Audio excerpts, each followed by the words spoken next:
Hello, writers. Come write with me. My name is Michaela Greenwood. I create worlds for mind adventures. Welcome to my channel, Write with Michaela.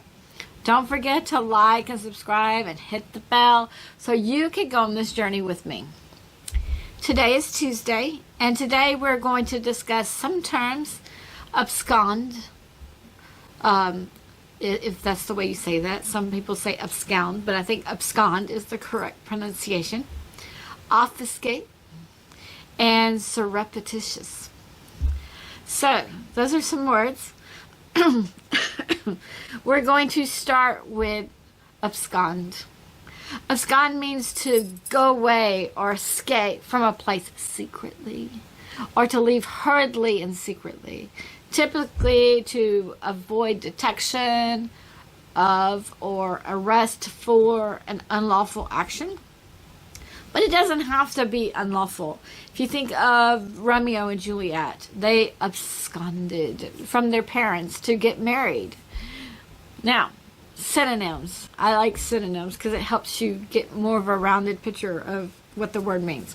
So some synonyms are bolt, disappear, escape, hightail, scram, skedaddle, split, vamoose, vanish, clear out, cut and run, go AWOL, go south, make a break, sneak away, and steal away. And some of those, of course, are idioms, but you kind of get the idea of what that means. Now let's think about Tahia. In that story, which we are, I just listened to that on the channel. I'm getting myself confused. Sorry. In that story, the castle had posted a sign that said no one could enter the woods for any reason at this time. And Tahia had to abscond from her home and her village to attend the secret meeting of the witching community. Of course, she didn't know it was the witching community. She just knew that the people had part of her name. So, this term is equally beneficial for your antagonist and your protagonist. Think of a story where the antagonist makes away with the princess or the girl or the puppies. In 101 Dalmatians, it was the puppies, right? Horace and Jasper absconded with the puppies. In Toy Story 2, Al McWiggin absconds with Woody. And then Woody works at getting back home to Andy. So, like I said, it's a great term or an action to use or a theme in your story. The antagonist can abscond with something or someone, or the protagonist can abscond away from the antagonist. Let's look at obfuscate. Obfuscate means to render obscure, unclear, or unintelligible, or to bewilder someone. Another definition is to make less clear and harder to understand, especially intentionally. Synonyms for obfuscate are obscure, confuse, blur, muddle, jumble, complicate, garble, muddy, befuddle, bewilder, or cloud. Obfuscation might be either unintentional or intentional, although intent is usually connoted or implied. One way to accomplish this is with circumlocution, or talking around the subject with the use of jargon or technical language of a profession. Now let's kind of give an example. So think of your children. If you've ever had a teenage daughter who wanted to go to a boyfriend's house, and they knew you would not say yes, so they wouldn't ask, can I go to Sam's house or John's house or whatever, or the boyfriend's house? No. They would ask to go to a friend's house. Now, if they're really good with this obfuscation, they might talk about a girlfriend that they have that you know about, And they talk about the girlfriend first. Let's talk about, oh, Judy this or Joni that or whatever. Talk about this friend before they ask. Then they're talking about that friend, and then they ask, can I go to a friend's house? And they don't ever say John or Sam or whatever the boyfriend's name is. They just say, can I go to a friend's house? And your mind is on this girlfriend, so you assume, the parent assume they're going to the girlfriend's house. Oh, yeah. So, then, when your child gets over to the other person's house, okay, and the other parent asks your daughter if her parents know where she is. Your daughter might say something like, Mom said I could come. Not saying I could come here, but I could come. See, it's just a little bit unclear. It's not like it's not the truth, but it's not the truth, right? It's just off. And this type of deliberate, unclear communication obfuscates things. Now, think of your stories. I'm sure you could easily think about this for your antagonist. But what about for a character who wishes to betray one side or the other? Obfuscation might be a great tool for that character. Now here's not necessarily antagonist, protagonist, but think of the movie Three Men and a Baby. The one roommate tells them, oh, I'm receiving a package, but don't worry about it. I'll deal with it when I get back. And he's going off to shoot a film or vacation. I don't remember all the details. But the two men that are left, the two roommates, find the baby and think the baby is the package. And they think the one roommate quite obfuscated things. This is where you can use slang in your stories. I know I've told you not to use slang, but you can use slang or technical jargon in a scene. So everyone in the scene doesn't quite understand, but make sure your readers understand things. So you might have to set up the slang in the story before you use it in the story. That way your readers are very clear. The readers were there when the characters were setting up the terms or the signals or whatever.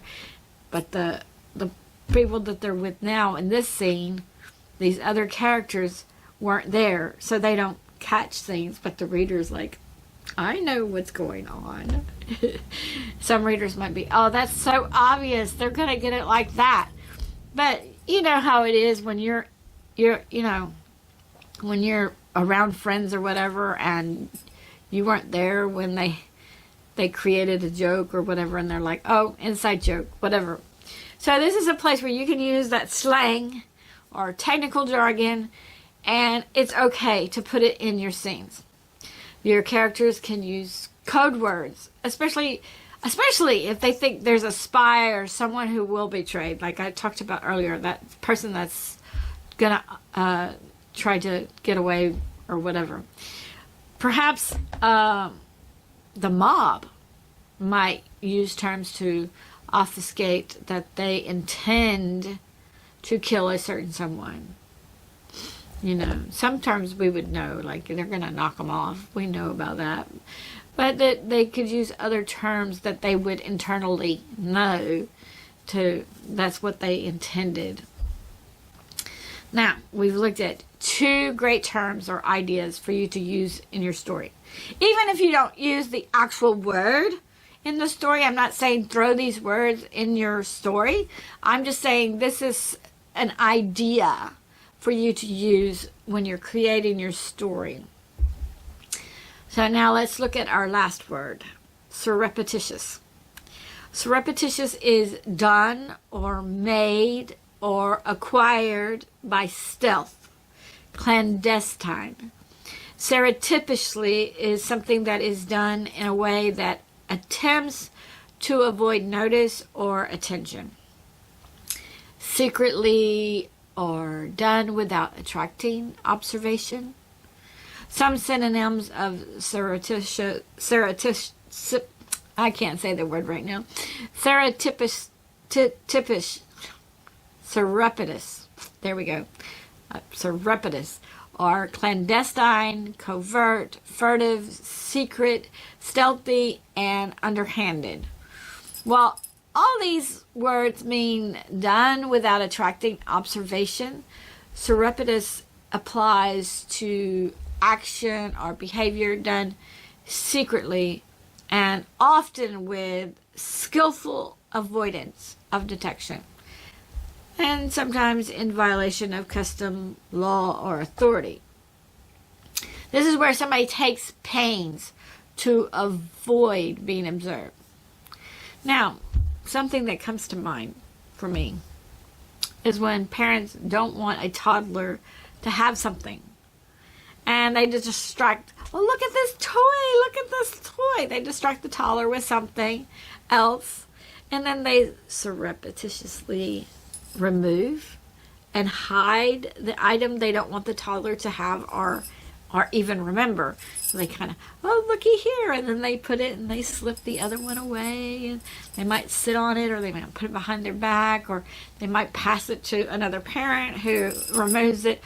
So instead of fighting the toddler and saying, you can't have that, that's a no, they change the focus of the toddler. So that's surreptitious behavior. Now I want you to think about the movie Harry Potter. The invisibility cloak. Allow the students to sneak around Hogwarts and avoid being detected. At least until somebody had that Myers map or Modgers map. I don't remember what the map was called, but when they had the map, they could be spotted on the map, even if they were invisible. But if the person didn't have the map, then they could go around and they could go to the library, to the section that wasn't allowed for the students. So they were able to be undetected. They were able to avoid detection. So again, writers, this is a great word. Even if you don't use the words in your writing and you only use the concept, leave a comment on a character in a movie or a book who absconded or obfuscated things, and leave a comment on some surreptitious activity. Join me Friday for Eleni's Pride. We're going to be reading book 1, which the subtitle of that book is Breaking Point. We will read the prologue. So the name of the prologue is Rereading the Prophecies. So join me next Tuesday for some more jargon or writing prompt. I'm not sure yet. Maybe swindle would be a good word. Or we could touch on possessives. Hold on. Actually, I think we are going to add to our stories with our caves. I think we've gotten the 4 weeks or whatever. So pull that back out and have it ready for Tuesday, and we will add to those caves and add to those stories. And don't forget to visit my website, bymichaela.com, and read some character bios. If you hit like and subscribe and the bell, then we will continue to write together. Thank you for joining me today. I really appreciate your participation. If you know someone who would like this video, then please share it with them. This is Michaela with Write with Michaela. Bye for now.